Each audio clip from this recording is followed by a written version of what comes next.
led the Florida Department of Veterans Affairs, and she would be a great choice to lead Veterans Affairs again. And I'm hoping that she gets that position, even though I know she wants to be an ambassador, like I do. So I want to introduce Jennifer Carroll, who's also a good friend, because I cannot say enough about her. She's just that great of a person. I mean, the most remarkable person that I've ever met, and I've met a lot of people. So please welcome Lieutenant Governor Jennifer Carroll.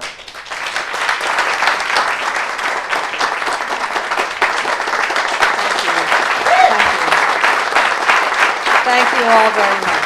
Thank you. I appreciate it. Thank you. So now I can leave, right? I want to thank you all so much for having me here this morning. And most importantly, I want to thank you for taking time out of your busy schedule to come to this event and support it as well. And continue your support as we leave here today, and encourage others to also support the organization. Because we all cannot do everything. A little bit of us can do a lot of something to help us be successful as we move forward. To the awardees, I want to congratulate you. Thank you for the work that you're doing in our community, for our state, for our people. Jeff, I've known you for a while, and you have not changed ever since we served in the Florida legislature together. And you were the same person going in as you are today. And it takes a sense of humility and selflessness to truly serve the people well. And one thing that Jeff is going to need as he moves forward to truly do the work of the people is to have you guys backing him. When Jeff proposed his bill for the red light camera, which unfortunately I voted for under the pressures of leadership, which I should not have, but that one vote wouldn't have made it stop anyhow. But after seeing the implementation as to where those red light cameras go, it's selective, and it's also a money grab, because it doesn't stop the person from running the red light. It's all, whoever owns that car has to pay that money. And it's a windfall for the counties and the municipalities. If it's truly about saving lives, then it's created more situations for rear-end accidents. And Jeff tried to do something about that, but he cannot stand alone in doing it. I tweeted out that he was in the process of doing that, and hopefully we can get the social media to really get behind, because the legislators do listen when they realize and recognize that there's a force behind that movement. The lobbyists cannot be the only ones up there to have their ears and tweaking them with regards to, I'm going to help your campaign next time. Jeff has been a person, I hope you don't mind me bragging about you, but he's been a person to truly be humble and to do the right thing for the right reasons. And it's important for you to make sure that he gets reelected, that he gets the support that he needs to pass the measures that support him.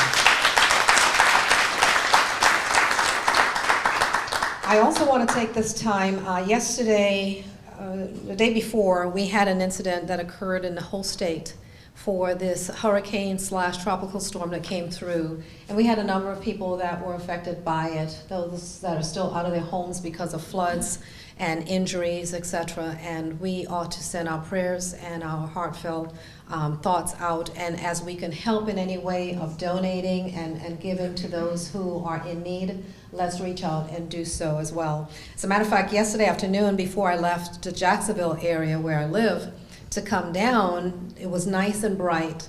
And then all of a sudden the drizzle started coming, and then the whirlwind started coming. And then the warning came across the TV that we're seeing some funnel clouds in the area and some wind swirls in the area.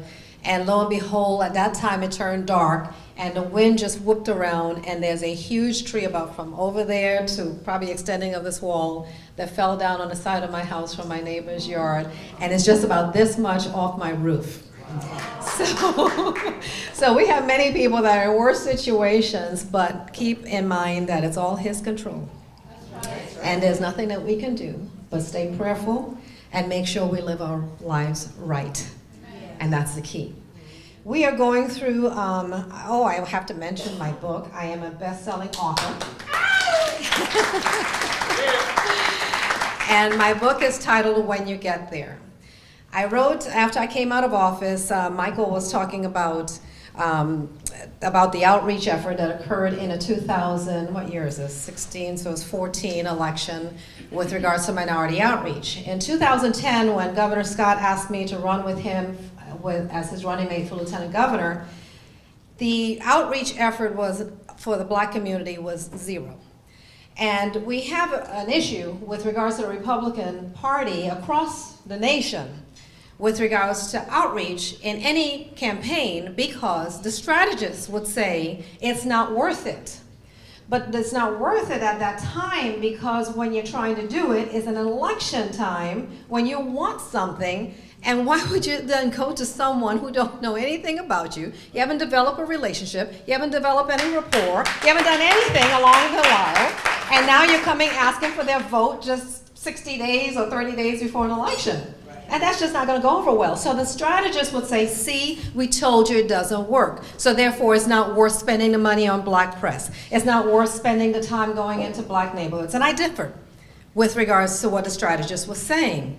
And I was able to run a stealth campaign in 2010 at the objection of the strategists to work the black community across the state of Florida to let them know how a Scott Carroll administration will benefit the black community across the state. And this was the first time in many of the communities that I went into was ever approached by a Republican. And I went into the deep south of Miami, where no Republican have ever gone before, during a forum, being the only Republican in a sea of Democrats, and everybody out there, I assume, were Democrats because nobody wanted to say they're Republican, and the opponent didn't show up because they assumed they had that in the bag. So I had to defend our position in being against Obamacare. I had to defend our positions on less taxes and so forth. And you know, at the end of the day, they came out and applauded me and gave me props for showing up, that I had the kahunas to show up to address them, and most importantly, respect them enough to come and ask for their votes. So if we won by 1 percentage point. As a matter of fact, election night, we couldn't even declare victory until the next day. And that garnered us 6% of the black votes statewide. Had I not done that stealth campaign on my own to make sure that we at least captured somebody that typically would not come and vote for Republican, we would not have been successful. And in this second election time, re-election with the governor, they realized that they needed that black vote to win. So therefore, the outreach effort continued, and they won by less than 1 percentage point. So if it makes that difference, Barack Obama won this state by 75,000 votes in 2012. 75,000 votes, some counties don't even pump that out in a primary election. So it's doable if we want to win the state of Florida and the country. But what we have to do is do things differently. We cannot go about saying this is what has typically been done. Right now you're hearing the pundits say, oh, Hillary Clinton have X amount of offices open across the country, and therefore where's Donald Trump's offices? Well, we have over 70,000 volunteers, including those that are with us or the RNC that's in this state right now. Volunteers. They have to pay folks. So if you have volunteers, that means they have a vested interest in the success of that candidate.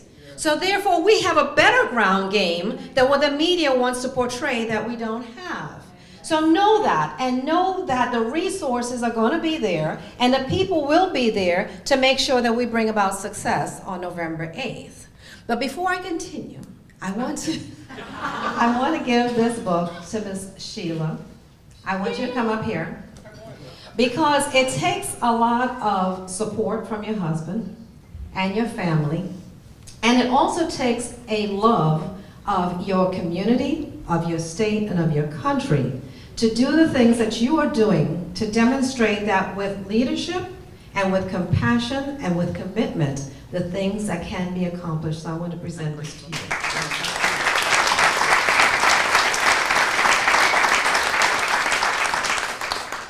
I will be remiss if I did not recognize someone in the room. And she is new to our area, but not new to Mr. Trump. She's been with Mr. Trump for a while, knows him personally. So if you want to know what's Trump like the man, besides being this stature of a person, I want to introduce Miss Alva Johnson. She has my maiden name, but she's married, Mrs. Johnson. And she's in this area, so if you need to get anything or give assistance and help her out to be successful in this area, please reach out to Alva. So, may I begin? And where do I begin? Every day, we have something that's popping up. It's an email, it's an email, it's an email, it's an email, and I don't know, I don't remember, I wasn't there, it wasn't me, who? And it makes your head spin. So we have a candidate, and I would not, full disclosure, I do support Mr. Trump, and I hope that he becomes our next president with our help.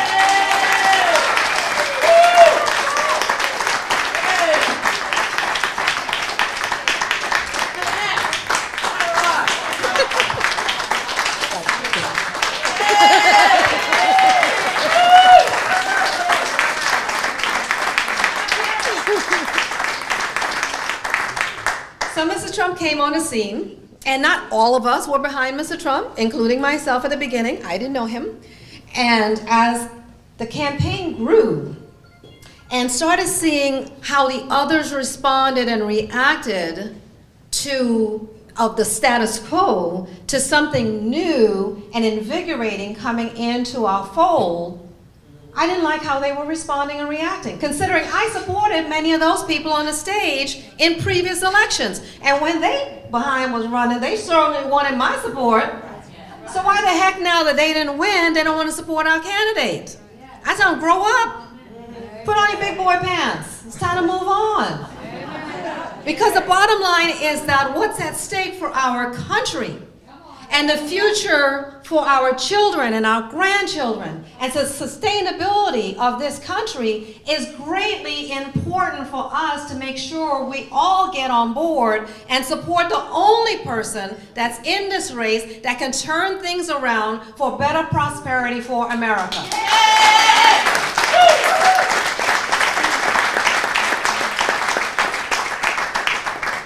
Everyone had a fair share. They were on the stage, they debated, they had the information accessible to everyone, and they lost. Get over it. Preach it. Come forward to say if you're truly about conservative principles, how in the world can you say you want to support Hillary Clinton? It doesn't jive. It's either you're conservative or you're not. What side are you on? But the bottom line should not be so much party. Let's put country first. Yeah. Let's put the people first. And who has committed to doing that time and time again? Our people are hurting. And you're seeing more people engaged and involved in the political process now than never before. Why? Because we have hit critical mass, that people have lost their jobs, they've lost their homes, they've lost their will to even get up and do it again because they know once they work hard, they earn their money, the government is going to come and take it away to give to somebody that doesn't want to work, that doesn't contribute, that wants to just take.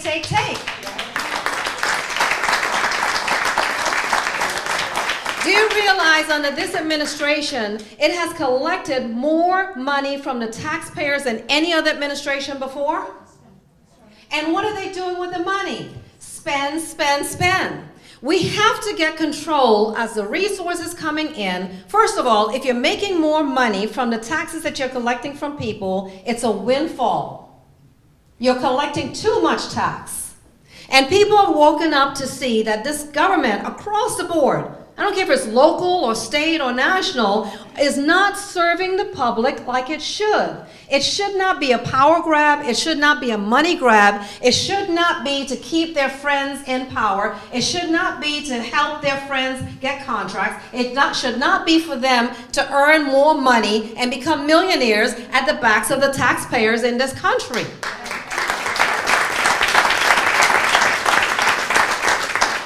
So Mr. Trump comes on the scene, as a business person that has been successful. He's not ashamed about it, like Romney. They tried, even McCain tried to paint Romney as, oh yeah, big rich guy, millionaire. Well, so doggone was McCain, but Romney didn't have the gumshoe to come back to McCain and say, listen, you rich too, so what you talking about? But the bottom line is, what do we go to work for?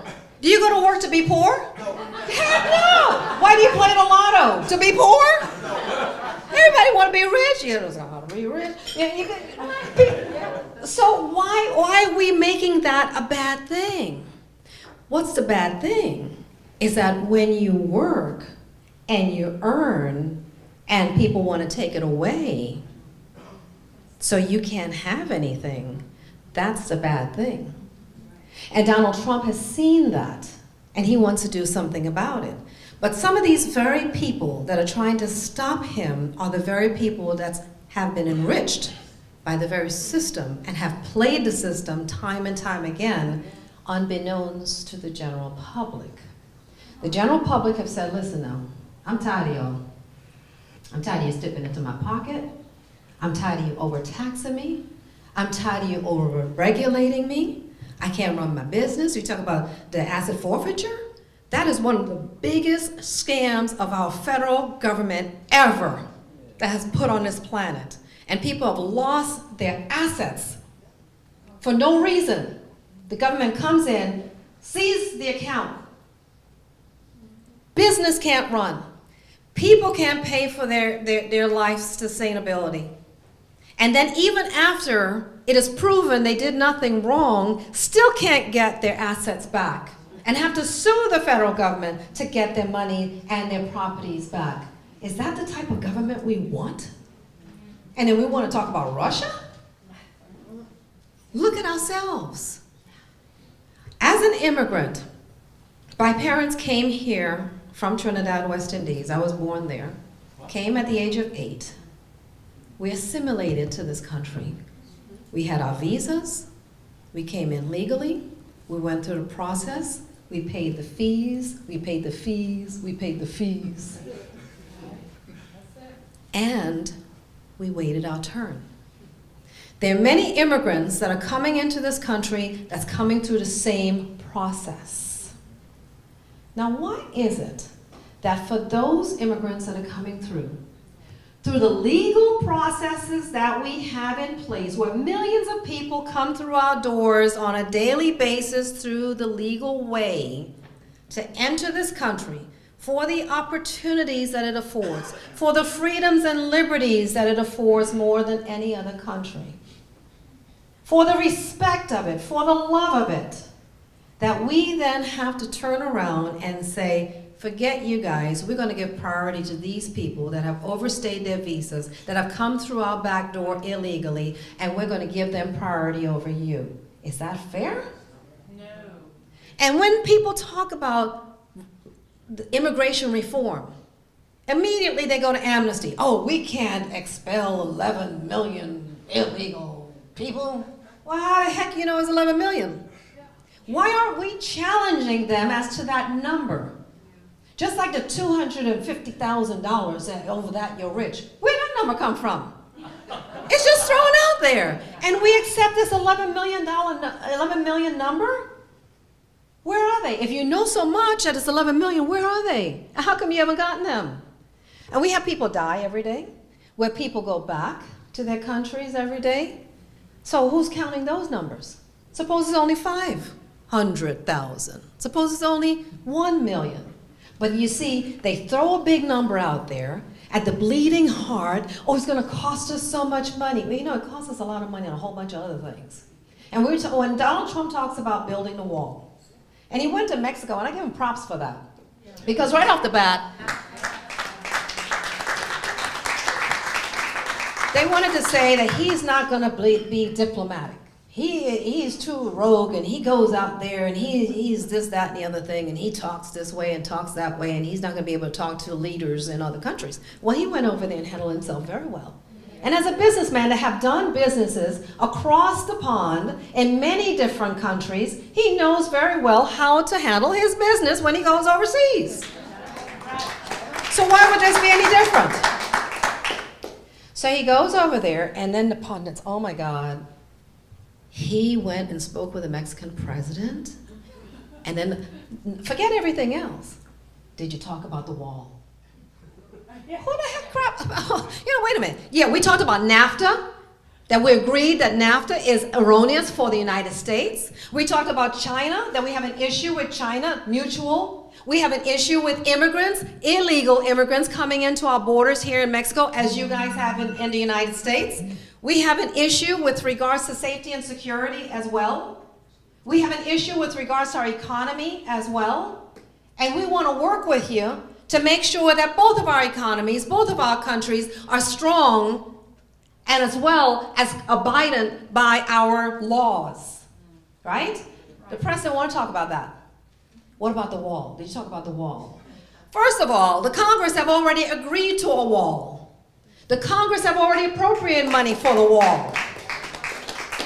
People are being deported every day. So why is this an anomaly that you want to pin Mr. Trump to have a policy and take a hard stance position that you don't even ask his opponent, Hillary Clinton, where's her position on amnesty? How are you then going to bring in additional 50,000 refugees when a refugee gets about $10,000 per person more than our veteran gets? So why aren't those questions being asked? And then who's going to pay for a wall? No, Mexico is not going to write a check to pay for a wall, but there are other ways that they can pay for the wall. For every money that's sent back from the illegals that are here, it could be a fee on top of those transactions of money that can go to pay for that wall.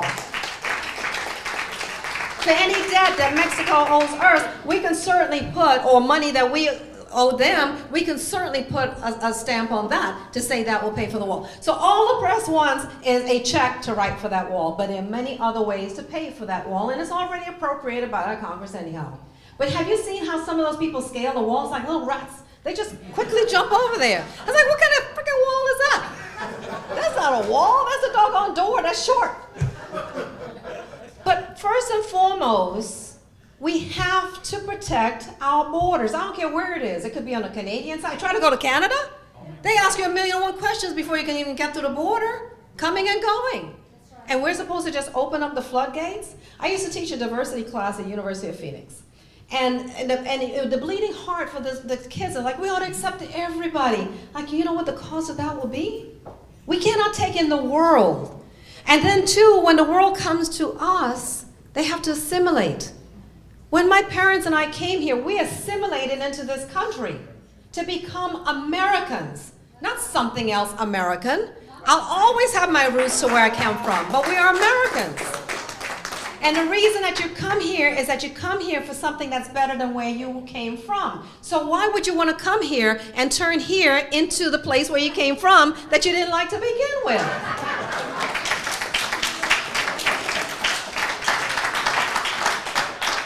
But you see, the theme today is truth and legacy.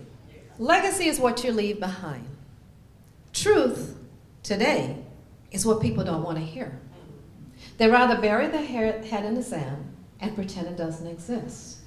But the truth of the matter is the things that Mr. Trump have been talking about for the issues that plague the black community, the issue that plague not just, I shouldn't say the black community, the urban black communities across the country have been ignored by Democrats and Republicans, that have been put aside from election to election, that is plaguing the rest of America.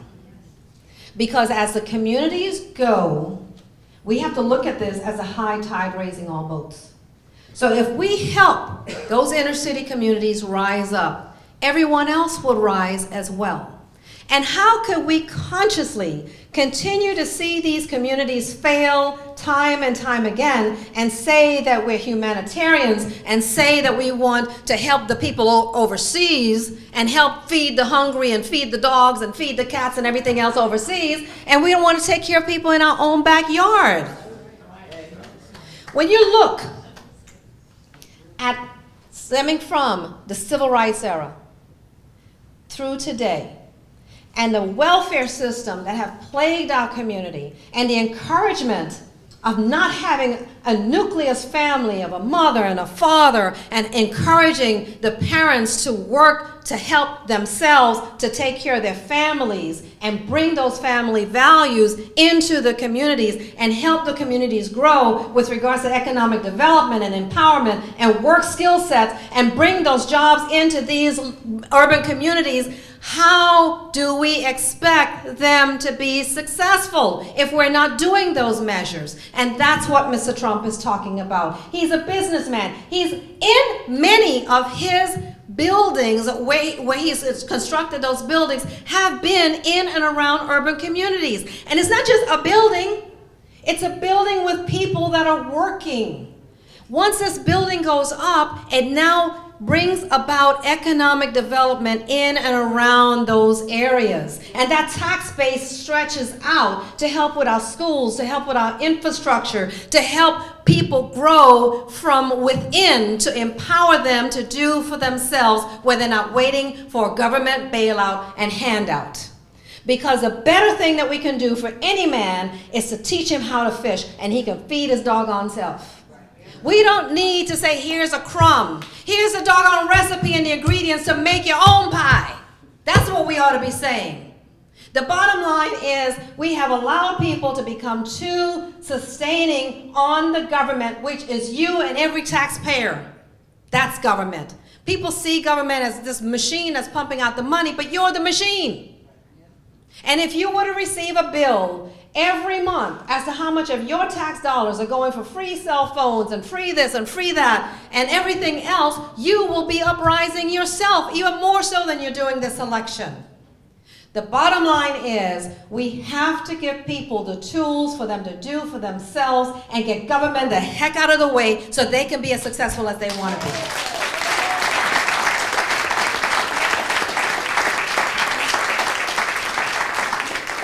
With regards to education, when you hear of education, you hear about the teachers' union.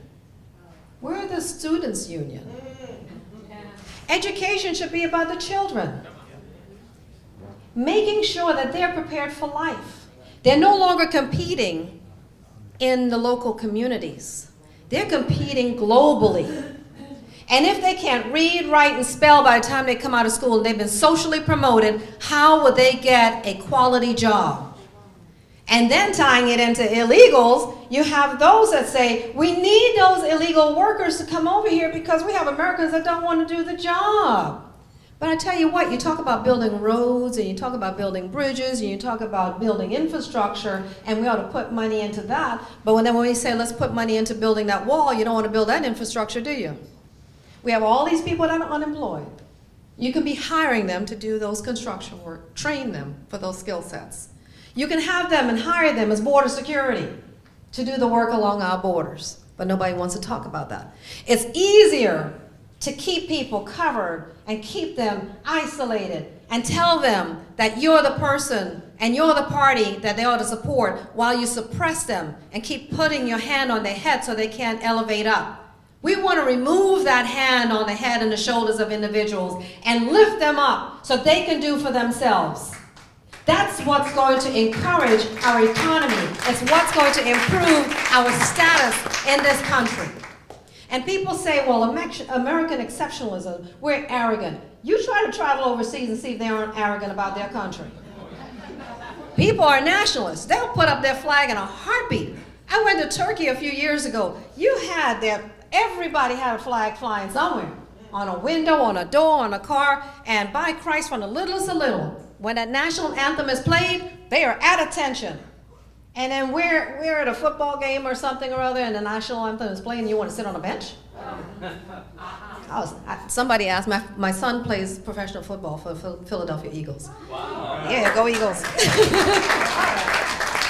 and one of the persons in the NFL asked me about what I thought about Colin Kaepernick. I says, as a veteran, I fought for the right for anybody to do what they want to do. They want to be stupid, they can be stupid all day long. But I don't agree with them. But when it comes to respecting our military men and women, it's time to stand up. Because there's much sacrifices that go into leaving family, leaving community, going to foreign lands. You don't know the people, you don't know the terrain, but you know that you have love of country, and you're willfully serving that country to do what's right, to bring about democracy someplace else. And for anybody to disrespect that, if it was my son, he'd be getting a smackdown. I'll tell you that straight up.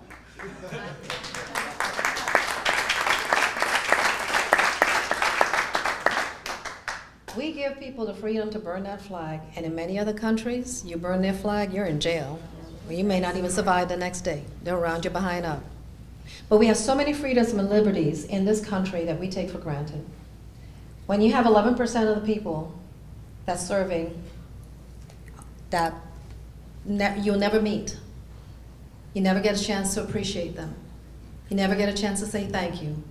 But for the things that you do on a daily basis, the ability to go in a store and get whatever product you want on a shelf, and if your product is not there, have the ability to complain to the manager to make sure it comes there, and it will be there. To have the ability to wake up in a safe environment on a daily basis, get in your car, drive wherever you want, pump that fuel, and it takes you wherever, and you take that for granted. Try to go to Venezuela and see if you can do that. The appreciation that's lacking in this country for the things that we're able to get in this country. It's not perfect, and no place would be until we meet our God in heaven. But the bottom line is, it is the best thing that we have right now, and we ought to cherish it, and we ought to respect it, and we ought to revere it. And those that have come before us were smarter than we are. Could you imagine today if we had to write the Constitution? We'll screw that baby up in a heartbeat. It wouldn't even last me. Look, Obamacare didn't even last a year. That's all messed up. But it's how it was processed through. It was not processed through with the will of the people. And that's what Mr. Trump is bringing back. Recognizing that at the heart of elected office, of government, is the people. And you have to be humble in it and respect and regard the will of the people to do what's right by them. It may be difficult to mention some subjects. Sheila mentioned earlier about getting uncomfortable. We have to get uncomfortable. Talking about race is uncomfortable, but enough talking. We've talked enough. Let's do something. Mr. Trump wants to do something about it. Immigrants aren't only Hispanics. I'm sick and tired of seeing that all the time. We have Caribbean, we have Middle Eastern, we have Europeans, we have Africans that are also immigrants, and some of them are also illegal. But why hit on Mexico all the time? Because it fits the narrative to show that Republicans don't care about the minority community. But the bottom line is that we do care. If we didn't care, we wouldn't have the policies that we're putting in place to help empower people. If we didn't care, we wouldn't stand up against those that continue to not empower individuals to do for themselves. If we didn't care, we wouldn't be struggling and fighting as hard as we're fighting today to make sure we bring a turnaround for this country and its people. It is because we care. We care for our nation. We care for our people. We care for our children. And we care for those that are not even part of this country. To do what's right, to do what's just, to do what's in the best interest, to make sure all mankind can lead by example and do what we do to bring about a better United States of America and a better country so that others can emulate for a successful and prosperous life. May God bless you.